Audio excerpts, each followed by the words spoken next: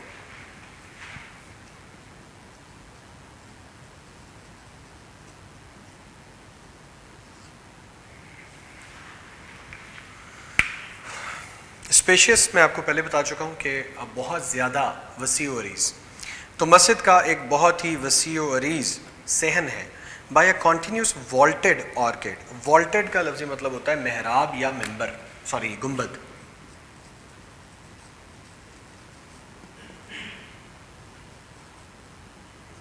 گنبد یا محراب. اور arcade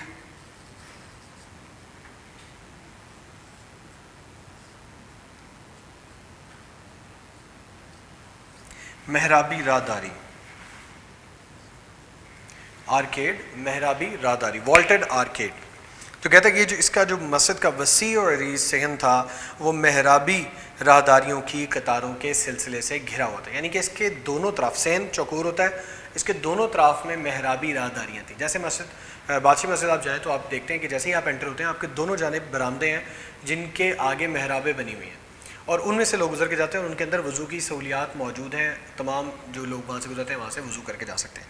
same was the condition with Blue masjid, کہ بلو مسجد میں جو وسیع و عریض صحن تھا اس کے دونوں اطراف میں محرابی راہداریاں تھیں, اس کو چاروں طرف سے محرابی راہداریوں نے گھیرا ہوا تھا. اور ان محرابی راہداریوں میں کیا تھا وہ یہ بتاتا ہے کہ اٹ ہیز ایبلوشن فیسلٹیز. ایبلوشن میں نے آپ کو بتایا وضو کرنا ہوتا ہے, وضو کرنے کی سہولیات دونوں اطراف پر موجود تھیں. وہاں پہ لوگ جو جاتے تھے نماز پڑھنے کے لیے مسجد میں, وہ دونوں ان راہداریوں میں گزرتے ہوئے وہاں سے وضو کر کے آگے مسجد میں جس کا مین ہال تھا وہاں تک پہنچ جاتے تھے. ان دا سینٹر, اور درمیان میں, کس کے درمیان میں, صحن کے درمیان میں, دیر از اے فاؤنٹین, ایک فوارہ ہے, which is rather small in contrast, جو کہ تقریباً تھوڑا چھوٹا دکھائی دیتا ہے مقابلتاً with the magnitude of the courtyard. اگر صحن کی وسعت اور صحن کے حجم کے مقابلے میں اس کا موازنہ کیا جائے تو تھوڑا چھوٹا دکھائی دیتا ہے. وسط میں ایک فوارہ ہے جو کہ صحن کی وسعت کے برعکس قدرے چھوٹا ہے. پیج نمبر 83 پہ, a heavy iron chain hangs in the upper part of the court entrance on the western side. مغربی جانب صحن کے دروازے کے بالائی حصے پر لوہے کی ایک وزنی زنجیر لٹکی ہوئی ہے. This side was meant for the Sultan alone. اور یہ راستہ صرف اور صرف سلطان کے لیے ہی مخصوص کیا گیا تھا. The chain was put there. چین وہاں کیوں لگائی گئی ہے اس کا جواب ہے. The chain was put there. چین وہاں لٹکائی گئی تھی so that, تاکہ the Sultan had to lower his head. سلطان کو اپنا سر جھکانا پڑے every time, Hare bar he entered the court, جب بھی وہ اس دربار میں داخل ہو. جب بھی سلطان دربار میں داخل ہو اس کو اپنے سر کو جھکانا پڑے, اس مقصد کے لیے لوہے کی بھاری زنجیر وہاں پر لٹکائی گئی تھی. It was a symbolic gesture. اب یہاں پہ وہ سمبولک ورڈ ہے جو میں نے آپ کو شروع میں مشکل ورڈز کے میننگز میں کروایا تھا. علامتی, اور جیسچر بھی اشارہ.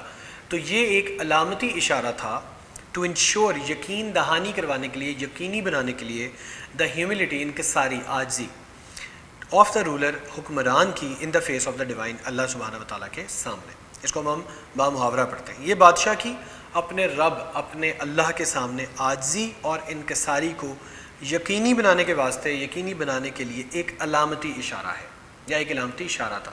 اب آپ کو بات سمجھ آ رہی ہے کہ کیوں وہاں پر لوہے کی ایک بہت بھاری زنجیر لٹکائی گئی تھی, تاکہ جب کبھی بھی بادشاہ اپنے دربار میں داخل ہونے لگے تو اس کو اپنے سر کو جھکانا پڑے. ایک تو اسے یہ ہوتا ہے کہ اس کا سر اس جو چین ہے اس سے ٹکرانے سے بچ جاتا. دوسرا اس کو یہ یقین دہانی کرانے کے لیے وہاں پہ چین لٹکائی گئی تھی کہ وہ اللہ کے سامنے نہایت ہی عاجز ہے اور منکسر ہے. اللہ کی طرف سے جو اختیارات اس کو دیے گئے ہیں وہ محض اس کے پاس امانت ہیں, تو جو تمام اختیارات کا مالک ہے وہ اللہ تعالیٰ, یہ اس کا مقصد تھا. اس کے بعد پیراگراف نمبر 6 دیکھتے ہیں. دا interior of the Masjid at the lower level, اندرونی حصہ جو مسجد کا نچلی منزل کی طرف, مسجد کے اندرونی حصے کی نچلی منزل جو ہے اس کو with more than is lined with more than 20,000 handmade ceramic tiles. ceramic پہلے میں آپ کو لکھ دیتا ہوں تاکہ آپ کو آئیڈیا ہو جائے کہ what ceramic is all about. ceramic کہتے ہیں چینی مٹی, اور نارملی اس کے بہت سارے برتن بھی بنتے ہیں. تو چینی مٹی کی ہاتھ سے بنی ہوئی 20,000 سے زیادہ ٹائلز کی ان مور دین 50 ڈفرنٹ ٹیولپ ڈیزائنز, جن کے 50 سے زیادہ ٹیولپ ڈیزائنز. ٹیولپ ایک پھول ہے جس کو ہم اردو میں کہتے ہیں گل لالا.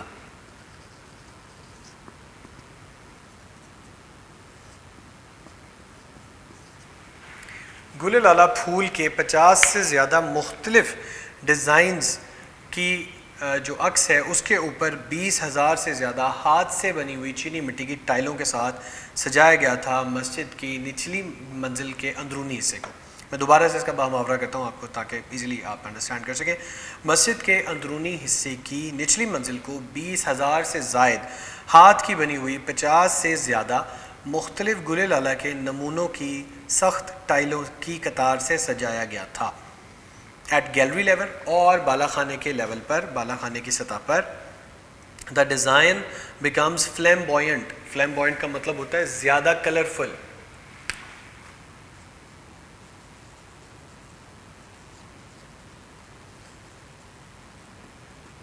رنگین.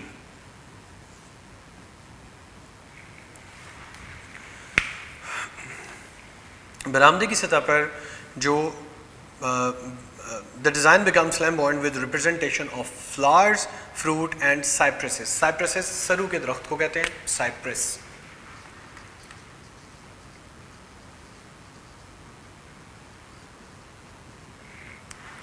اور ویسے cypress ایک جگہ کا نام بھی ہے. اس کو دوبارہ دیکھتے ہیں. At gallery level the design becomes flamboyant with representation of flowers, fruit and cypresses.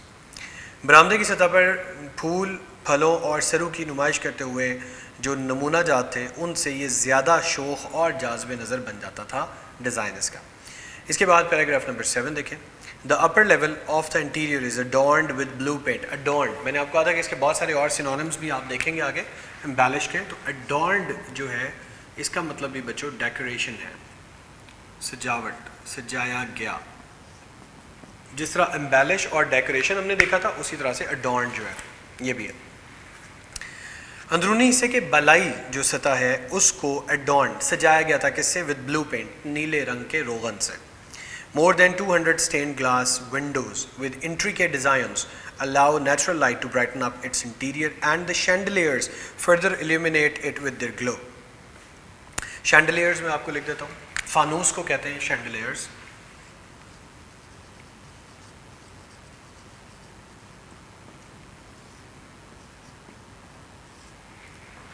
فانوس, ٹھیک ہے جی.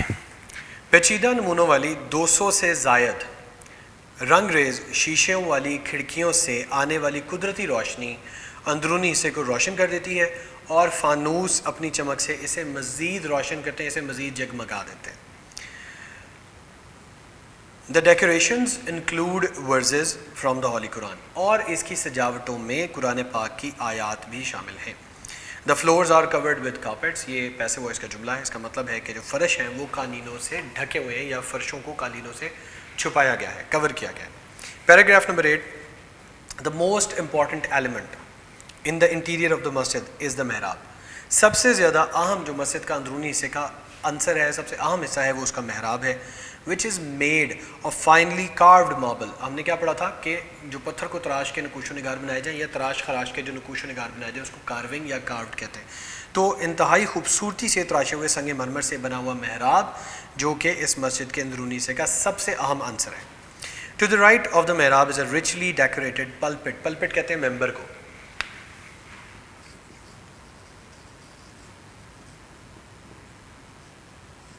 ممبر آپ نے مساجد میں دیکھا ہوگا, مولوی صاحب, امام صاحب, خطیب جو ہیں وہ ممبر پر بیٹھ کے خطبہ دیتے ہیں, آواز کرتے ہیں. جیسے آج جمعہ تھا تو تمام جو ہمارے امام صاحب ہیں, خطیب ہیں, وہ ممبر پہ بیٹھ کے خطبہ دیتے ہیں, تو اس کو پلپٹ کہتے ہیں. تو جو محراب ہے اس کی دائیں جانب جو ہے وہ انتہائی خوبصورتی سے سجایا گیا, آراستہ یا زیبائش کیا گیا ممبر ہے. دا مسجد از سو ڈیزائن. مسجد کو اس بہترین طریقے سے ڈیزائن کیا گیا ہے that even when it is most crowded, حتیٰ کہ جب اس میں بہت زیادہ ہجوم بھی ہو, بہت زیادہ بھیڑ ہو, every one in the Masjid can here and سی دا امام. تو مسجد میں موجود ہر کوئی امام صاحب کو دیکھ بھی سکتا ہے اور سن بھی سکتا ہے. دوبارہ دیکھتے ہیں. محراب کی دائیں جانب خوب آراستہ ممبر ہے. مسجد اس انداز سے, اس ڈیزائن سے تعمیر کی گئی ہے کہ نہایت ہجوم کے وقت بھی مسجد میں موجود ہر کوئی امام کو دیکھ اور سن سکے. Paragraph number 9, the royal room is situated at the south east corner. South جنوبی, ایسٹ مشرقی, کارنر کونا. تو جنوب مشرقی کونے میں رائل روم یعنی کہ شاہی دربار, شاہی کمرہ جو ہے وہ واقع ہے. It has its own pulpit. اس کا ایک اپنا ممبر ہے. That used to be decorated, جو کہ ڈیکوریٹ کیا جاتا تھا, جو کہ سجا ہوا کرتا تھا. کس سے جی؟ With jade and roses. سبز رنگ کے پتھر اور گلابوں سے سجا ہوتا تھا. دوبارہ کہتا ہوں, شاہی حجرہ, شاہی کمرہ جنوب مشرقی کونے میں واقع ہے اور اس کا ایک اپنا ممبر ہوا کرتا تھا جس کو سبز رنگ کے پتھروں اور گلاب کے پھولوں سے, سرخ رنگ کے گلاب کے پھولوں سے سجایا جاتا تھا. Paragraph number 10, the blue Masjid and 6 مینارٹس. The blue Masjid has 6 مینارٹس. اس بلو مسجد کے, نیلی مسجد کے 6 مینار ہیں. 4 minarets stand one each at the 4 corners of the masjid. 4 میناروں میں سے ہر ایک مینار جو ہے وہ مسجد کے چاروں کونوں میں موجود ہے. Each of these pencil shaped minarets has 3 balconies. اور قلم کی شکل والا ہر ایک مینار 3 بالا خانے رکھتا ہے. قلم کی شکل والے ہر مینار کے اوپر 3 بالا خانے موجود ہیں. while the 2 others at the end of the forecourt have only 2 balconies. جبکہ باقی 2 مینار جو بچتے ہیں, 6 کی بات ہوئی ہے, 4 مینار گنوا دیے کہ مسجد کے چاروں کونوں میں ایک مینار موجود ہے, ان کی شکل قلم جیسی ہے اور ان کے اوپر 3 بالا خانے, 3 جو بالکنیز ہیں, گیلریز ہیں, وہ بنی ہوئی ہیں. لیکن اب باقی جو 2 بچے ہیں وہ 4 کوٹ جو صحن ہے اس کے کنارے پر, اس کے اینڈ پر موجود ہیں اور ان کے اوپر 2 بالکنیز یعنی کہ 2 بالا خانے موجود ہیں. Last page number 84, last paragraph number 11. In the evening, شام کے وقت, a large number of tourists and Turks gather in the park. بہت بڑی تعداد میں ٹورسٹس یعنی کہ سیاح اور ٹرکس اور خود ترکی کے باشندے گیدر جمع ہوتے ہیں ان دا پارک میں, اس پارک میں, فیسنگ دا مسجد جس کا رخ مسجد کی جانب ہے. اور یہ کیوں جمع ہوتے ہیں؟ To hear the call to the evening prayers, شام کی نماز کی اذان کو سننے کے لیے. دوبارہ کہتے ہیں, شام کے وقت سیاحوں اور ترکوں کی ایک بہت بڑی تعداد, کثیر تعداد شام کی مغرب کی اذان کو سننے کے لیے مسجد کے سامنے والے پارک میں اکٹھی ہو جاتی. The masjid is flooded with lights and so are the hearts of the believers with divine love. مسجد روشنیوں اور اسی طرح عقیدت مندوں کے دل خدا کی محبت سے بھرے ہوئے ہوتے ہیں. Though much has been lost of the blue masjid over the years, اگرچہ گزشتہ کئی سالوں میں مسجد نے بہت کچھ کھویا ہے, yet it has not lost the love of its visitors. تاہم پھر بھی اس نے اپنے آپ کو یہاں آ کر دیکھنے والوں کی محبت کو بھی تک نہیں کھویا. The masjid is still one of the most frequently visited monuments of the world. مسجد اب بھی دنیا کی سب سے زیادہ, frequently کا مطلب ہوتا ہے بہت زیادہ, visited دیکھی جانے والی, اس کی وہاں جانے والی, وہاں پہ جو لوگ آتے ہیں. تو مسجد اب بھی دنیا کی سب سے زیادہ دیکھے جانے والی مونیومنٹس, میں نے کیا لکھا تھا, یادگار. تو مسجد اب بھی دنیا کی سب سے زیادہ دیکھے جانے والی یادگاروں میں سے ایک یادگار ہے. تو یہ تھا بلو مسجد. اس کو ہم نے ابھی تک جو ہے یونٹ کو پڑھا, مشکل ورڈز کے meanings as well as their translation, تمام پیراگرافس کی ہم نے ٹرانسلیشن کی ہے, اور اس کے بعد جو ہے ہم اس کا ایکسرسائز والا جو پارٹ ہے وہ ہم اپنے نیکسٹ لیکچر میں انشاءاللہ کریں گے. ٹل دین ٹیک کیئر, اور اس کو ایک بہت اچھے طریقے سے دوبارہ اسے گو تھرو کریں, اور جو ٹرانسلیشن ہے اس کو لکھ کر یاد کریں. ٹل دین اللہ حافظ, جزاک اللہ.